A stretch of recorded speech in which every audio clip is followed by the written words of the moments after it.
जनाब एसआर के यानी कि शाहरुख खान से मिलकर आए। एक बार भी जनाब या मैडम ने किसी भी अपने व्लॉग में इस बात को नहीं बताया और ना बढ़ चढ़ कर बताया कि भी हम इस तरह से शाहरुख खान से मिलकर आए हैं। बिल्कुल सही सुना आपने, जनाब शाहरुख खान से मिलकर आए, जो जनाब के लिए एक ड्रीम स्टार हैं। उसके बाद में भी जनाब ने एक बार भी अपने व्लॉग में या मैडम ने अपने मैन चाइल्ड के लिए भी कुछ नहीं बताया। आज तो अपने बच्चे के लिए वो ना जाने कितनी चीजें दिखाती हैं और मैन चाइल्ड की इतनी बड़ी बात को कैसे छुपा गई। क्या आपको नहीं लगता कि जो अपना व्लॉग अपलोड होने पे कूद कूद के दिखा सकती है, मेरा व्लॉग अपलोड हो गया, मेरा व्लॉग अपलोड हो गया। और इससे पहले भी ना जाने कितनी बार वो कूदी हैं जब इनकी फिल्म रिलीज होने वाली थी तब। मतलब कि ये तो मैडम के बिहेवियर में है। लेकिन ऐसा क्या हुआ, ऐसा क्या हुआ, कितनी बड़ी बात हुई, ये क्या प्रॉब्लम हुई कि इन्होंने इस बार का एक बार भी बताया नहीं। चलिए हम बताएंगे आपको पूरी बात, बने रहिए हमारे साथ। आज की चर्चा में आपका स्वागत है। जो लोग चैनल पहली बार आए तो प्लीज सब्सक्राइब कर लें और बेल आइकन भी दबा दें, जिससे कि आने वाली वीडियो की इंफॉर्मेशन आपको टाइम से मिल जाए। आप हमारे इंस्टा आईडी पे भी हिट कर सकते हैं, इंस्टा आईडी नीचे दी हुई है। एसआर के वो स्टारडम है, अगर उसको आते जाते एयरपोर्ट पे या कहीं पर भी कोई देख ले तो ना जाने कितने लोगों को बताएगा कि आज उसने एसआरके को देखा। और ऐसे में अगर उसको सेल्फी मिल जाए या उसके पास जाने का मौका मिल जाए तो आप समझ सकते हैं कि क्या हाल हो सकता है। लोग जो इस लिटरली पागलों जैसा बिहेव करेंगे। आई मीन पागल नहीं, लेकिन इस तरह का बिहेव करेंगे जैसे उन्होंने अपनी जिंदगी में न जाने क्या चीज देख ली और किससे मिलकर आए हैं। वो जनाब ने पूरे शो में कितना एसआर के बनने की कोशिश करी, उनके गानों पर कितने सारे एक्ट किए। फरहान ने भी उसको एसआर के बनाने में कोई कसर नहीं छोड़ी। हर उसमें ये कहना कि तुम तो एसआर के हो, तुम तो एसआर के की तरह कर रहे हो। तो ऐसे में जनाब ये बात ना बताएं कि वो एसआर के से मिलने गए थे या एसआर के से उसकी मुलाकात हुई। ऐसा कैसे हो सकता है। चलिए सारा सस्पेंस हटा देते हैं और बीच से हट जाते हैं। अभी कुछ दिन पहले फराह खान का बर्थडे आया था और जबरदस्ती बिना बुलाए मेहमान की तरह से एक आउटसाइडर की तरह जनाब उसके घर तक चले गए। बट ये कोई ऐसा वाला मौका नहीं था कि जिस तरीके से अभी कुछ दिन पहले फराह की मदर नहीं रही थी तो तब पूरी इंडस्ट्री के लोग वहां पर मिलने के लिए आए थे और जनाब भी वहां पर गए थे। देखिए इस तरह का मौका होता है वो अलग होता है। अगर किसी सेलिब्रिटी के यहाँ इस तरह का मिसहैप होता है तो न जाने कितने लोग आते हैं, छोटे से लेके बड़े तक। तब कोई इस बात पे ध्यान नहीं देता कि कितने कितने लोग आए थे, किस तरह के लोग आए थे। बट बर्थडे, शादी, इस तरह का जो सेलिब्रेशन होता है इसमें इनवाइटीज दिए जाते हैं और खास तौर से फिल्म इंडस्ट्री में एक प्रॉपर इनविटेशन सर्कुलेट किया जाता है। उसके बाद में ही इस तरह की पार्टी या फिर सेलिब्रेशन किए जाते हैं। और ये भी किसी से छुपा नहीं है, फराह खान इस बात को बहुत ज्यादा कैश करती है कि उसके रिलेशन जो है गौरी के साथ क्या है या फिर शाहरुख खान के साथ क्या है। और इस बात की बहुत लिबर्टी लेती है, लिवरेज लेती है कि वो काफी सारे स्टार्स के साथ में उसकी जो रिलेशन है ना वो कुछ एक्स्ट्रा ऑर्डिनरी रिलेशन है।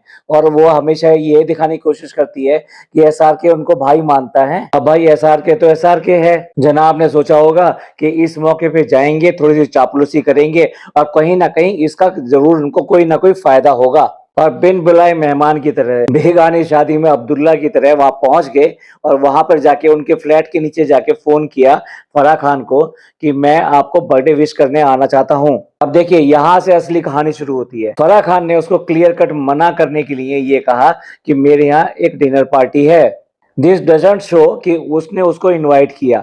उसने ये बताने की कोशिश करी कि भाई अरे यार मैं अपनी एक क्लोज पार्टी कर रही हूँ या अपने घर में पार्टी कर रही हूँ, डिनर पार्टी है, तो फिर आप वहाँ कैसे आ सकते हो। तो उसने कहा कि नहीं मेरे यहाँ डिनर पार्टी है। लेकिन जनाब ने सोचा कि ये तो ये कह रही है कि मेरे यहाँ डिनर पार्टी है, आ जाओ ऊपर आ जाओ फटाफट, डिनर भी साथ साथ करेंगे। मतलब यहाँ जनाब की बेशर्मी की हद है। देखिए अगर हम किसी के यहाँ जाते हैं या कोई खाना खा रहा होता है तो हम ये कहते हैं ठीक है 5 मिनट बाद बात करते हैं या फिर 5 मिनट बाद मिलने आएंगे। अब ये तो जो डिनर कर रहा है ये उसके ऊपर डिपेंड करता है, जो आपको इंसिस्ट करे ना नहीं नहीं नहीं आप आइए आइए आइए, कोई बात नहीं, आइए आइए, मैं डिनर कर रहा हूँ तो कोई बात नहीं है, या आप भी मेरे साथ डिनर कर लीजिए। अब मुझे ये समझ में नहीं आता ये इतनी सी कॉमन सेंस जनाब के अंदर नहीं है क्या।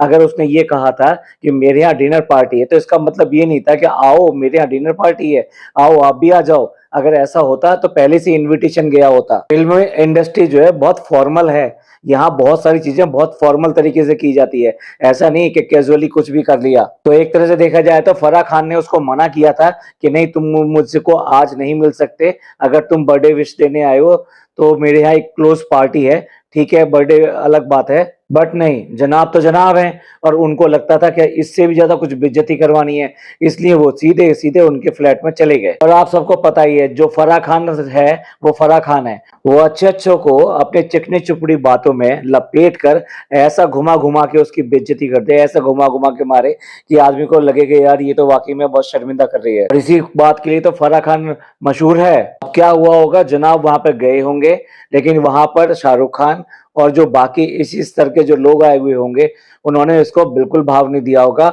और फराह खान ने ये कहते हुए कि ये तो मैंने मना किया था इसको, ये फिर भी ऊपर आ गया, और इसी तरीके कई सारे सेंटेंसेस बोले होंगे और भिगो भिगो के मारा होगा। और इसी वजह से उसने बोला भी होगा, अब तू जो ना जाके अपने व्लॉग में या इन सब में ये सब बात मत बोल देना। अब भाई फराह खान की लताड़ पड़ी है, तो कहाँ हिम्मत है जनाब की, कहाँ हिम्मत है मैडम की, जो उसके खिलाफ जाके या उसकी बात के अगेंस्ट जाके अपने ब्लॉग में ये सब बातें बोले। बढ़िया हुआ भाई, ऐसे थोड़ा ना करना चाहिए। आप किसी के घर जबरदस्ती उसके पार्टी में अगर पहुंच जाएं, देखिए सबसे पहले तो देखिए, अगर कोई बर्थडे पार्टी हो और उस बर्थडे पार्टी में उसका जो होस्ट है और वो आपको ये कहे कि आ जाओ मेरे घर पे आ जाओ और जल्दी आ जाओ, और बस वो अगर आप पूछते हैं कि क्या है भाई, ऐसे क्यों बुला रहे हो, क्या ओकेशन है, क्या चीज है, तो नहीं नहीं नहीं, आप वैसे ही आ जाइए, ऐसे आ जाइए, बस आ जाइए। और वहां जाकर आपको वहां पार्टी देखने को मिले तो आपको कितनी एम्बेरसमेंट फील होती है, कितनी बेइज्जती फील होती है। तो ऐसे ही जनाब वहां पे उस पार्टी में पहुंच गए होंगे कि जो उनके लिए बहुत अनजान है, वो सारे लोग उनके लिए, ये तो है नहीं कि यार दोस्त हैं, आओ आओ भी, आओ आओ तुम भी आगे, बहुत अच्छा हुआ। तो वहां पार्टी में हर आदमी ने उनको उसी नजर से देखा होगा और उसी तरह से ट्रीट किया होगा, और जनाब को बहुत ज्यादा वहां बेइज्जती, एम्बेरसमेंट फील हुई होगी। आप समझ सकते हैं कि अगर बड़े बड़े लोगों की पार्टी हो और वहां पे कोई इस तरह का आदमी चला जाए तो वहां पर उसको कितना एंटरटेन किया जाएगा। अब आप इसको इस तरह से भी देख सकते हैं कि भाई क्या छोटे स्टार या इस तरह की जो स्ट्रगलर्स होती हैं, क्या उनकी कोई इज्जत नहीं होती है? ऐसा नहीं है कि काफी ऐसे स्टार हैं जो कि स्ट्रगलर्स या छोटे स्टार को काफी वैल्यू देते हैं या उनकी इज्जत करते हैं अगर कभी उनसे मिलना होता है, लेकिन आप वो अपने फैमिली फंक्शन के अंदर ये एक्सपेक्ट नहीं कर सकते कि उसमें कोई भी ऐसी मुंह उठाकर चलाए और आप उसकी आवभगत में लग जाएं। अब ये सब बात हमको कैसे पता चली? अभी फैजू ने एक पॉडकास्ट बनाया है, उस पॉडकास्ट में उसने फराह का इंटरव्यू किया है, और उस इंटरव्यू में ही उसने ये कहा कि आप तो शाहरुख खान को जानती हैं, आप हमको उनसे मिलवा दीजिए। तब फराह खान ने ये वाला इंसिडेंट जो है बयान कर दिया कि अरे यार वो आया था ना, अरे इस बार शोएब आया था मेरे बर्थडे पे, ऐसे ही टपक गया, वो मेरे को फोन करके बोलता है कि मैं ऐसे ही आपको विश करने आ रहा हूँ। मैंने कहा यार मेरे घर पर डिनर है, पर वो ऐसे ही आ गया, and he got to meet Shahrukh. आप लगा लीजिए अंदाजा, जिस अंदाज में फराह ने ये सारी बातें बताई हैं, आपको क्या लगता है कि वो कंफर्टेबल थी या उसने मना किया था जनाब को ऊपर आने से, लेकिन फिर भी जनाब माने नहीं और ऊपर चले गए। देखिए मानते हैं कि जनाब की इसमें बहुत ज्यादा बेइज्जती हुई और उनका दुस्साहस था ये कि वो इस तरह से पार्टी में जबरदस्ती दूसरे की पार्टी में घुस भी गए, लेकिन इस तरह की लिबर्टी कहीं ना कहीं देखा जाए तो फराह खान ने भी दी। भाई देखिए, जब आपको इनका फायदा उठाना था, इनके सब्सक्राइबर जो बेस है इनका काफी सारा, इन तीनों का यानी कि आई20 का, तो आप इनके घर पे पॉडकास्ट बनाने पहुंच जाते हो, उनको अपने घर बुला लेते हो पॉडकास्ट बनाने के लिए। अब ये तो दुनिया यूज करने वाली है, जिस तरीके से उसने यूज किया इन दोनों का, उसी से जनाब की हिम्मत बढ़ी कि चलो चलो चलो चलते हैं और विश करके आते हैं और कोई ना कोई इससे फायदा जरूर मिलेगा हमको। तो यहाँ मानना पड़ेगा कि ये फराह खान भी बहुत ज्यादा सेल्फिश है, या ये कहिए अपॉर्चुनिस्ट है।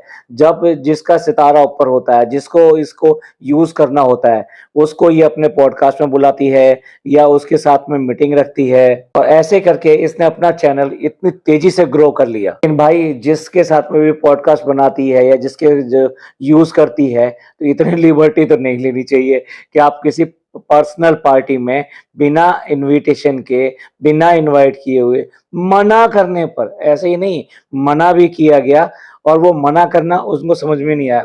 चाइल्ड है ना, वो मैन चाइल्ड है। अब मैन चाइल्ड की जो मदर थी वो तो साथ में थी नहीं, तो उसको अकल दे सकती, और वो भी ये इस मौके पे तो यही काम करती, चलो चलो चलो चलते हैं, SRK आए हुए हैं, गाड़ी खड़ी हुई है, हम भी मिलकर आते हैं। यहाँ ध्यान देने वाली बात ये है कि ये जो वर्ड है वो ऐसे ही टपक गया था, तो वो कैजुअल वर्ड नहीं है जो जिस तरीके से अपनेपन में किसी से आप बोल देते हैं। यहाँ पर जो टपक गया वर्ड है ये अपने आप में ऐसे है कि अनएक्सपेक्टेड रूप से किसी का आ जाना। अपनी तरफ से तो वो बिल्कुल साफ साफ क्लियर कर रही है कि मैंने इसको मना किया था, उसके बाद में भी ये टपक पड़ा है, यानी without information, without giving permission वो सीधे के सीधे वहां पर टपक गया।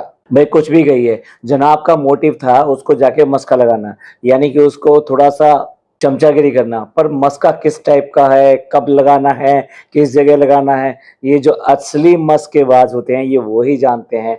जनाब इसमें फंस गए, जनाब पे मस्का लगाना आया नहीं, गलत टाइम पर मस्का लगाने पहुंचे थे, जो मस्का जो है लगा नहीं, उल्टा पड़ गया। बहुत सारे लोगों ने इस बात के ऊपर कमेंट करके बोला है कि भाई ये जो इनके साथ हुआ ये इनके साथ ऐसा ही होना चाहिए था, अगर आप ऐसी हिमाकत करोगे तो आपके साथ तो यही होगा। तब जनाब दिखलाजा चल रहा था तब भी फराह जो है कितनी बार इस बात का बहुत ज्यादा मजाक उड़ाया करती थी, जिस तरह से वो SRK के बनने की कोशिश किया करता था। इसने जो है मैडम को भी बोला था कि जब तुम आती हो तब ये क्या है कि ये कोई शो नहीं कर पाता है, एक्टिंग सब भूल जाता है, जब तुम नहीं आती हो तब ये ज्यादा अच्छा शो करता है। कुल मिला के ये है कि जनाब को कुछ एक्टिंग और इन सब कुछ लेना देना नहीं है, और अभी भी वो यही कह सकते हो कि आप सीख रहे हैं। इस तरीके से आज की डेट में इनके कश्मीर ब्लॉग्स चल रहे हैं, उन कश्मीरी ब्लॉग में जिस तरह से जनाब जो शायराना अंदाज में जो जो कुछ बोलते हैं मजा नहीं आता। जनाब ने वहाँ पानी के साथ में जो एक रील बनाई उसमें लफ्ज कहीं और जा रहे हैं, गाना कहीं और जा रहा है,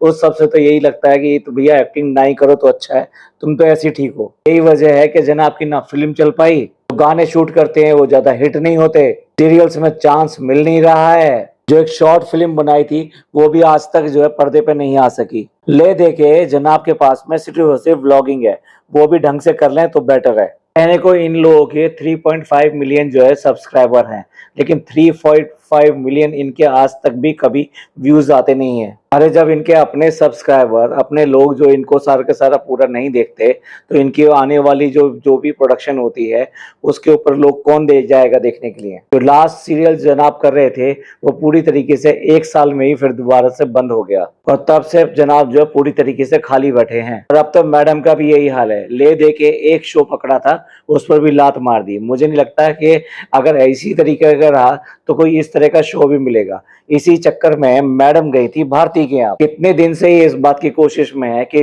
लाफ्टर शेफ में इनको काम मिले और इनको बुलाया जाए और वहां पे ये काम करें। भाई भारती तो भारती है, उसने आज तक इनको भाव दिया नहीं।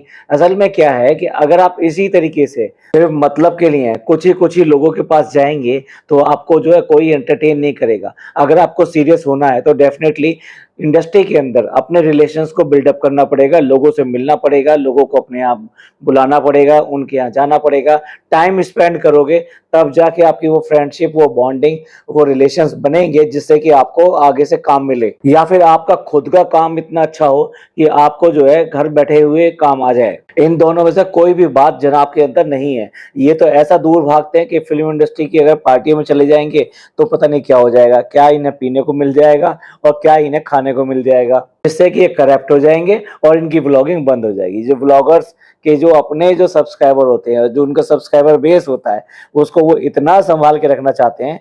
यही वजह है कि जनाब जो है मैडम का दुपट्टा और ये सब चीजें इतना ज्यादा ख्याल रखी जाती हैं, इतनी ज्यादा बातें की जाती है। इवन देन दूसरे रिलीजन के बारे में या उनके त्योहारों के बारे में बोलना ना ना ना ना कुछ नहीं कर सकते। तो चलिए जनाब की जो इस तरह से चोरी पकड़ी गई और वो किस तरह से ह्यूमिलेट हुए, किस तरह से बेइज्जत हुए, वो सबके सामने आ गया। भाई ये फराह खान है, ये कुछ भी उधार नहीं रखती है, सूद समेत सब वापस कर देती है। जो बात जनाब ने, मैडम ने इतने दिन तक छुपाए रखी और किसी को नहीं बताई, वो आज सरेआम सबके सामने आ गई है और पूरी तरह से एक्सपोज हो चुके हैं अपनी इस हरकत से। चलिए इस सब के बारे में आपका क्या कहना है प्लीज कमेंट करके जरूर बताइएगा।